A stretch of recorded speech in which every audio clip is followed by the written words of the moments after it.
Moving on to 1B is a multiple choice question, so let's have a read of it. Research conducted in New Zealand estimates cross elasticity of demand. That tells me XED straight away is probably going to be used. For e-cigarettes, so for e-cigarettes, what is XED? Cross elasticity of demand. You're comparing two goods, so one of the goods is probably going to be e-cigarettes. Cross elasticity demand of e-cigarettes to be 0.16, that's going to be probably something I need, in response to changes in the price of tobacco. Okay, changes in the price of tobacco. So they're going to be the two goods here, I'm guessing. So e-cigarettes is going to be one of them, and changes in the price of tobacco. Let's write out the XED formula quickly because it'll probably make it a bit easier. So percentage change in quantity demanded of good A, or like whatever it is, of good A divided by percentage change in price of good B. Okay, let's read the rest of the question.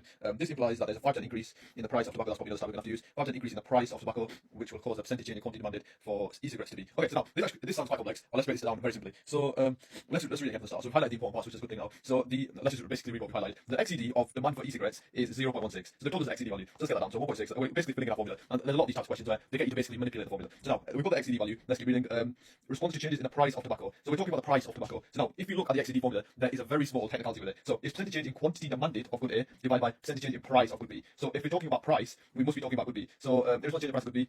So now it then tells us the value which price changes. So there's a 5% increase in the price of tobacco. That means that is going to fill in the bottom of our formula. So now basically what the question is asking you is asking you this value. So it's asking you X. So what does that value equal? Now the way you calculate that is just this, like GCSE maths. I don't have my calculator with me, so I have to use my phone. But the way you calculate it is just 0.1. I can't type.